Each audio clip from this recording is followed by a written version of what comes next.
Hi friends, Ayyanar துணை சீரியலில் இன்றைக்கி நாளைக்கான எபிசோடு பார்க்கலாம். புதுசாக பார்க்குறவங்களா இருந்தால் சப்ஸ்கிரைப் பண்ணிக்கோங்க, லைக் ஹைப்பு கொடுத்து விடுங்க. வாங்க வீடியோக்குள்ளே போகலாம். நேற்றுக்கு எபிசோடு எதில் முடிச்சிருப்பாங்கன்றது பார்த்தீங்கன்னா, சேரனும் பாண்டியனும் அனீஷ் வீட்டுக்கு போயிருப்பாங்க. அந்த இடத்துல இன்னும் ரிலேஷன்ஸ் இன்னும் யாரும் வரல, இனி இங்கே இருந்தால் வேலைக்கு ஆகாது, அவங்கள வந்து நாங்கள் சமாளிச்சுக்கிறோம், நீங்கள் வந்து முதல்ல கிளம்பு அப்படின்ற மாதிரி தான் வந்து சேரன் வந்து அனீஷ்கிட்ட சொல்வார். சரிங்க பையா அப்படின்னு சொல்லிட்டு இவங்க ரெண்டு பேரும் கிளம்பி வருவாங்க. அப்படியே எபிசோடு முடிச்சிருப்பாங்க. இன்றைக்கி வந்து பார்த்திங்கன்னா, இவங்க கிளம்பி வந்துன்னு இருக்கும்போது வந்து பார்த்திங்கன்னா, ஆப்போசிட்டில் வந்து வானதியும் பல்லவனும் வருவாங்க. வரும்போது வந்து பார்த்திங்கன்னா, என்ன ஆச்சு உங்கள் வீட்டு ஆளுங்களாம் வந்து போயிட்டாங்களா அப்படின்ற மாதிரி கேட்டதுக்கு, இன்னும் வரல, அது கொஞ்சம் பயமாக இருக்குது, என்ன பண்ணுறதுன்னு தெரியல. உடனே சேரன் அண்ணா தான் வந்து இங்கேருந்து கிளம்பி போங்க, நாங்கள் எதாக இருந்தாலும் மேனேஜ் பண்ணிக்கிறோன்னு சொல்லிட்டு அவங்க சொன்னாங்க, அதனால தான் நாங்கள் கிளம்பி போகிறோம் அப்படின்ற மாதிரி சொன்னதுக்கு, உடனே பல்லவன் கேட்பார், எங்கே போகிறீங்க அப்படின்னு. கோவிலுக்கு எங்கன்னா போகணும், இப்போதைக்கு அதை பற்றி நான் யோசிக்கவே இல்லை அப்படின்ற மாதிரி வந்து அனீஷ் வந்து சொல்லுவார். உடனே வானதி என்ன கேட்பாங்கன்னா, இப்போ கோவிலில் போய் ஒளிஞ்சிட்டா அங்கே வந்து பார்க்க மாட்டாங்களா, வரமாட்டாங்களா அப்படின்ற மாதிரி கேட்பாங்க. உடனே பல்லவனும், எங்கள் வீட்டுக்கு தானே வரீங்க அப்படின்ற மாதிரி கேட்டதுக்கு, அங்கே வந்தாலும் கண்டுபிடிச்சிருவாங்கன்னு. சரி இப்போ என்ன பண்ணுறதுன்னு சொல்லிட்டு கொஞ்ச நேரம் யோசித்து வானதி என்ன பண்ணாங்கன்னா, வண்டியை திருப்பிட்டு, பல்லவா நான் வானதி கூட்டிக்கிட்டு நான் போகிறேன், நீ வந்து இவரை கூட்டிக்கிட்டு எங்கன்னா நீ கிளம்பிடு அப்படின்ற மாதிரி தான் வந்து வானதி சொல்லிவிட்டு சந்தாவை உட்கார வச்சுட்டு அவங்க வண்டியிலேருந்து கிளம்பி போயிடுவாங்க. உடனே அவங்க வீட்டு ஆளுங்க வந்து ஒரு 2 ஆட்டோவில் வந்து தேடுவாங்க. அதுக்கப்புறம் வந்து பார்த்திங்கன்னா, இப்போ நீங்கள் இங்கே இருந்தால் வேலைக்கு ஆகாது, நீங்கள் இப்போ மறைச்சின்னு இருங்க, அவங்க போனதுக்கப்புறம் நம்ம போய்க்கலாம் அப்படின்ற மாதிரி பல்லவன் வந்து அனீஷ்கிட்ட சொல்லுவார். சரி அப்படின்ற மாதிரி இவங்க ஒளிஞ்சு நிற்பாங்க. உடனே நேராக வீட்டுக்கு தான் போவாங்க. வீட்டில் வந்து பார்த்திங்கன்னா, பாண்டியனும் சேரனும் வந்து ஆட்டோ சத்தம் கேட்டவுடனே வெளியில் வருவாங்க. உடனே பாண்டியன் வந்து யோசிச்சு என்ன பண்ணுவார்னா, அண்ணா வீடு சரியில்லை, இப்போ எதுக்கு இந்த வீடு, இப்போது அவ்வளோவா பெருசாக இல்லை அப்படின்ற மாதிரி தான் வந்து பேசுவாங்க. இந்த வீடு நல்லாவே இல்லை, வாடகைக்கு இவ்வளோ சின்னதாக இருக்குது அப்படின்ற மாதிரி அவர் மாற்றி பேச ஆரம்பிச்சிருவார். உடனே சேரன் வந்து, என்ன இவன் சம்மந்தம் இல்லாத பேசுகிறானே அப்படின்ற மாதிரி தான் வந்து சேரன் சொல்லுவார். உடனே வந்து இந்த இடத்துல அனீஷ் இருந்தார் அப்படின்ற மாதிரி கேட்டதுக்கு, அனீஷா எனக்கு யாரும் தெரியாதுங்க அப்படின்ட்டு பாண்டியன் வந்து சொல்லுவார். இல்லை ஏற்கனவே இங்கே இருந்தாங்கன்ட்டு நேத்தி கூட சொன்னாங்களே அப்படின்னு சொன்னதுக்கு, இல்லைங்க வீடு காலியாக இருக்குதுன்னு சொல்லிட்டு நாங்கள் தாங்க பார்க்க வந்திருக்கிறோம் அப்படின்ற மாதிரி சொன்னதுக்கு, ஓ நீங்களும் வீடு பார்க்க தான் வந்திருக்கிறீங்களா, உங்கள் இத்தனை பேருக்கு இந்த வீடு செட் ஆகாதுங்க அப்படின்ற மாதிரி தான் வந்து பாண்டியன் வந்து சொல்லுவார். உடனே வந்து ரூமில் வந்து பார்த்தீங்கன்னா, அண்ணா சரியா நீ பார்க்கல ரூமை, வா வந்து பாரு மறுபடியும் அப்படின்னு சொல்லிட்டு பாண்டியன் வந்து அவர் சேரனை கூட்டிகிட்டு உள்ளார போயிடுவார். இவங்க எல்லாருமே பேசிவிட்டு அங்கேருந்து ஆட்டோ எடுத்துகிட்டு கிளம்பிடுவாங்க.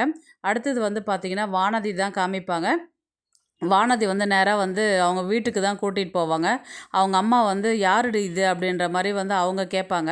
இல்லைம்மா என் ஃப்ரெண்டு, அவங்க அப்பா அம்மாலாம் ஊருக்கு போயிருக்கிறாங்க, அதனால் ஒரு 2 நாளைக்கு இங்கே தான் தங்குவா அப்படின்ற மாதிரி தான் வந்து வானதி சொல்லுவாங்க. 2 நாளைக்கு இங்கே தங்குவாளா அப்படின்னு சொல்லிட்டு, ஆமாம்மா அப்படின்னு சொல்லிட்டு சந்தாவை கூட்டிகிட்டு நேராக பெட்ரூம் போயிடுவாங்க. அங்கே போய் உட்காந்து பேசும்போது, சந்தா பயப்படாத, இங்கே தான் இருங்க, நான் பார்த்துக்கிறேன் அவங்கள அப்படின்ற மாதிரி தான் வந்து அவங்க சொல்லுவாங்க. உடனே வந்து, என்ன இவ யாரையோ இட்டுன்னு வந்தா உள்ளே கூட்டின்னு போயினே இருக்கிறா அப்படின்ற மாதிரி வந்து வானதியுடைய அம்மா வந்து சொல்லிகிட்டு இருப்பாங்க. அடுத்தது வந்து பார்த்திங்கன்னா, பல்லவன் வந்து சேரன் இருக்கிற இடத்துக்கு போவார். நீ எங்கடா இங்கே அப்படின்னு. இல்லை நீங்கள் 2 பேரும் பதட்டமாக வந்தீங்க, என்ன ஆச்சுன்னு பார்க்கலான்னு தான் நான் வந்தேன் அப்படின்ற மாதிரி வந்து பல்லவன் வந்து சொல்லுவார். உடனே சேரன் வந்து என்ன சொல்லுவார்னா, அனீஷும் சந்தாவும் போனாங்கல்ல, இப்போ எங்கே போயிருக்கிறாங்கன்றது நான் கால் பண்ணி கேட்குறேன் அப்படின்னு சொல்லிட்டு சேரன் வந்து சொல்லுவார். உடனே வந்து அண்ணி இவங்க சந்தா எங்கே இருக்கிறாங்கன்றது எனக்கு தெரியும் அப்படின்ற மாதிரி தான் வந்து பல்லவன் வந்து சொல்லுவார். எங்கடா இருக்கிறாங்க அப்படின்னு பாண்டியன் கேட்டதுக்கு, இல்லை நடந்த விஷயத்த வந்து சொல்லுவார்.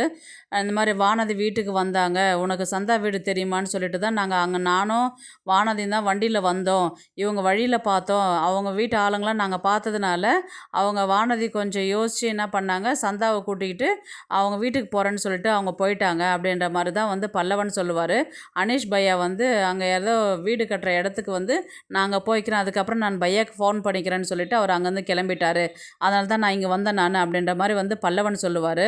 அப்படியாடா, உண்மையிலே வானதியாடா கூட்டிகிட்டு போச்சு, வானதியா வந்துச்சு அப்படின்ற மாதிரி பாண்டியன் வந்து ரொம்பவே ஒரு சந்தோஷத்தோடு வந்து கேட்பார்.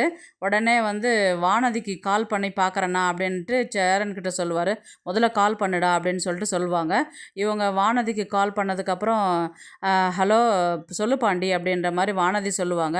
இல்லை சந்தா என்ன என் கூட தான் இருக்கிறாங்க, எத்தனை நாள் ஆனாலும் பிரச்சனை முடிகிற வரலையும் நானே வச்சுக்கிறேன், இங்கே பார்த்துக்கிறேன் நானே, நீ எதுவும் பயப்படாத, அங்கே பிரச்சனையை சமாளிச்சுட்டு நீ பார்த்துக்கோ அப்படின்ற மாதிரி தான் வந்து வானதி வந்து பாண்டியன்கிட்ட சொல்லுவாங்க. சரி வானதி, ரொம்ப சந்தோஷம், உங்கள் வீட்டில் எதுவும் கேட்க மாட்டாங்களா, அதை நான் சமாளிச்சுக்கிறேன், நீ எதுவும் பயப்படாத அப்படின்ற மாதிரி வந்து அவங்க வானதி சொல்லுவாங்க. உடனே பாண்டியன் வந்து ரொம்ப தேங்க்ஸ் வானதி அப்படின்னு சொல்லிட்டு ஃபோனை கட் பண்ணிவிடுவாங்க. அதுக்கப்புறம் வந்து சேரனும் வந்து சந்தோஷப்படுவார். உடனே பாண்டியன் என்ன சொல்லுவார்னா, எனக்கு ஒரு பிரச்சனைனா எங்கே இருந்தாலும் வந்துடுறேன், அதனால தானே நான் அவரை விடுறதுக்கு கொஞ்சம் யோசிக்கிறேன் நான் அப்படின்ற மாதிரி தான் வந்து பாண்டியன் சொல்லுவார். உடனே சேரன் என்ன சொல்லுவார்னா, ஏன்டா அந்த பொண்ணை விடுறேன், அந்த பொண்ணு நல்ல பொண்ணு தான்டா, பேசாத கல்யாணம் பண்ணிக்கோ நீ அப்படின்ற மாதிரி தான் வந்து சேரன் வந்து சொல்லுவார். அதுக்கப்புறம் வந்து பார்த்திங்கன்னா அடுத்தது வானதி வீட்டில் தான் காமிக்கிறாங்க. வானதியுடைய அப்பா, அண்ணா எல்லாருமே வருவாங்க.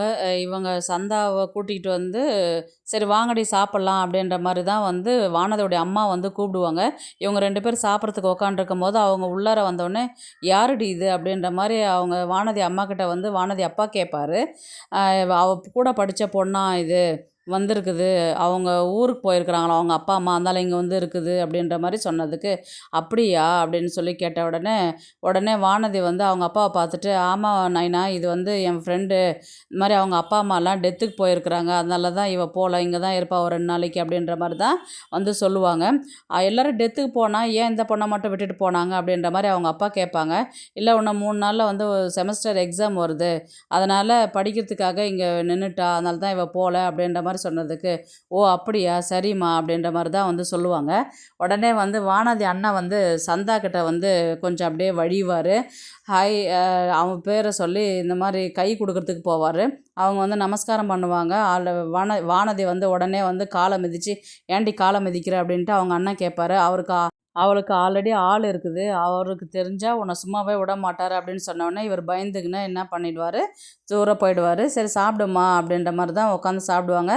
சோறு சாப்பிடுவியா சப்பாத்தி சாப்பிடுவேன்னு கேட்டதுக்கு எது வேணால் சாப்பிடுவேன்னு சொல்லிட்டு சந்தா சொல்லுவாங்க. அதுக்கப்புறம் சரி சாப்பிடுமா, நல்லா தான் இருக்கும் எங்கள் வீட்டில் அப்படின்னு சொல்லிட்டு சாப்பிடுவாங்க. அப்படியே எபிசோடை வந்து முடிப்பாங்க. நாளைக்கு வந்து எப்படி எடுத்துகிட்டு போவாங்கன்றது பார்த்தீங்கன்னா, நாளைக்கு என்ன காமிப்பாங்கன்றது பார்த்தீங்கன்னா, இவர் சோழனும் நிலாவையும் தான் காமிப்பாங்க. அவங்க அந்த 3 நாள் ட்ரிப்பு போயிருந்தாங்க இல்லையா, அங்கே வந்து கோவில் பார்த்தாச்சு, நம்ம வீட்டுக்கு கிளம்பலாம் அப்படின்ற மாதிரி தான் அவங்க கிளம்பி நேராக வீட்டுக்கு வர மாதிரி தான் காமிப்பாங்க. வரும்போது வந்து பார்த்திங்கன்னா, பாண்டியனும் நடந்த விஷயத்த வந்து பல்லவனும் வந்து சோழன்கிட்ட வந்து சொல்லுவாங்க. சோழன் நிலாக்கிட்டலாம் வந்து சொல்லுவாங்க, இந்த மாதிரி சந்தா வீட்டிலேருந்து வந்தாங்க, இப்போ நாங்கள் எமர்ஜென்சிக்கு வந்து வானதி வீட்டில் வச்சுருக்குறோம் அப்படின்ற மாதிரி வந்து நடந்த விஷயத்த அத்தனையுமே வந்து சொல்லுவாங்க. அதுக்கு உடனே நிலா வந்து என்ன சொல்லுவாங்கன்னா, ஏண்ணே எத்தனை நாளைக்குன்னா இப்போ சந்தாவை வந்து நம்ம மறைச்சி வைக்க முடியும், இவ்வளோ பிரச்சனையாக இருக்குதுன்னும் போது ஏன் எங்ககிட்ட நீங்கள் ஒரு வார்த்தை கூட சொல்லவே இல்லை அப்படின்ற மாதிரி தான் வந்து சோழன் வந்து கேட்பாங்க. ஏன்டா நீயே வெளியில் ட்ரிப்புக்குன்னு போயிருக்கிற, எப்படி வந்து உங்ககிட்ட சொல்லி உன்னை டிஸ்டர்ப் பண்ண முடியும் அப்படின்ற மாதிரி தான் வந்து பாண்டியன் வந்து சொல்லுவாங்க. அடுத்தது வந்து சரி, நான் இப்போ வானதி வீட்டில் வந்து அவங்க வீட்டில் எதுவும் பிரச்சனை பண்ண மாட்டாங்களா அப்படின்ற மாதிரி கேட்டதுக்கு உடனே பாண்டியன் வந்து என்ன சொல்லுவார்னா, எந்த பிரச்சனையும் வராமல் வானதி பார்த்துக்கிறேன்னு சொல்லிட்டு சொல்லுச்சு அப்படின்ற மாதிரி தான் வந்து பாண்டியன் சொல்லுவார். அதுக்கு நிலா வந்து என்ன சொல்லுவாங்கன்னா, எத்தனை நாளைக்கு அவங்க வீட்டில் வச்சு பார்த்துக்க முடியும், இப்போ இதுக்கான நம்ம அடுத்த ஸ்டெப் என்னன்றது பண்ணணும் இல்லையா, இப்போது அவங்க வீட்லேயும் விஷயம் தெரிஞ்சால் அவங்களும் பிரச்சனை பண்ண ஆரம்பிச்சிருவாங்க, இப்போ விஷயம் தெரியாத வரலையும் இப்போ நம்மளுக்கு சேஃபு, அதனால் சேரனை பார்த்து கேட்பாங்க, அண்ணா நீங்கள் பேசாத சந்தாவை கல்யாணம் பண்ணிக்கோங்க, அவங்க வீட்டில் வராங்கன்னு சொல்லிட்டு எத்தனை நாளைக்கு யார் யார் வீட்டில் கொண்டு போயிட்டு சந்தாவை ஒழிக்க வைப்பீங்க அப்படின்ற மாதிரி தான் வந்து கேட்பாங்க. கொஞ்சம் யோசிக்கணும்ப்பா அப்படின்ற மாதிரி தான் வந்து சேரன் வந்து சொல்லுவார். பேசாத நம்ம என்ன பண்ணுவோம், சிம்பிளாக ஒரு கோயிலில் போயிட்டு கல்யாணம் பண்ணிவிட்டு நம்ம வந்து ஒரு கம்ப்ளைண்ட் மாதிரி கொடுத்துட்டாக்கா அவங்களால நமக்கு எதுவும் பிரச்சனை வராது அப்படின்ற மாதிரி வந்து நிலா சொல்லுவாங்க. உடனே சோழனும், ஆமாம் நான் நிலா சொல்கிறது கரெக்டுண்ணே, பேசாத நம்ம அந்த மாதிரி செய்வோம் அப்படின்ற மாதிரி தான் வந்து சோழன் சொன்னதுக்கு பாண்டியனும் வந்து ஆமாம் நான் அண்ணி சொல்கிறது கரெக்டு, நம்ம அதே மாதிரி செஞ்சிடலாம் அப்படின்ற மாதிரி தான் வந்து பேசுவாங்க. இப்போ வந்து பார்த்திங்கன்னா சேரனுடைய கல்யாணத்தை தான் வந்து இந்த நெக்ஸ்ட் வீக் ஃபுல்லாகவே கதையாக கொண்டு வருவாங்க. ஏன்னா அடுத்தது சேரன் பிரச்சனையை வந்து சால்வ் பண்ணால் தான் அடுத்தடுத்த பிரச்சனைக்கு நம்ம கதையை நகர்த்தி கொண்டு போவாங்க. பார்க்கலாம் கதையை வந்து எப்படி எடுத்துகிட்டு போகிறாங்கன்றது. எப்படியும் சேரனுக்கும் சந்தாவுக்கும் கல்யாணம் பண்ணுற மாதிரி எபிசோட்ஸ் வந்து பார்க்கலாம். இந்த வீடியோ பிடிச்சிருந்தா ப்ளீஸ் லைக் பண்ணுங்கள், ஷேர் பண்ணுங்கள், சப்ஸ்கிரைப் பண்ணுங்கள். தேங்க்ஸ் ஃபார் வாட்சிங். இந்த வீடியோ பிடிச்சிருந்தா லைக் பண்ணுங்க, நம்ம சேனலை சப்ஸ்கிரைப் பண்ணுங்க. உங்க ஆதரவு ரொம்ப முக்கியம். நன்றி.